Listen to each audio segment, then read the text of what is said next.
جو راستے اللہ کے ساتھ جوڑتے ہیں وہ بہترین ہو جاتے ہیں۔ اللہ تعالیٰ کی طرف جانے والا ہر راستہ دل کو سکون بخشتا ہے۔ ایسا محسوس ہوتا ہے اکیلے ہونے کے باوجود بھی کوئی ساتھ ہے۔ کوئی چھوڑ دے تو تب بھی دل تشکر میں ڈوبتا چلا جاتا ہے۔ ہم مصلحت سمجھ کر شکوے کے انبار نہیں لگاتے۔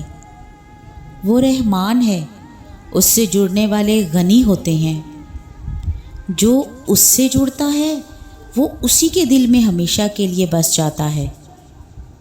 زندگی کے چاروں اطراف محبت الہی ہوتی ہے اور ہم ہوتے ہیں اور یہ الفاظ ہوتے ہیں، مبارک ہو تم نے اپنے رب کو پا لیا۔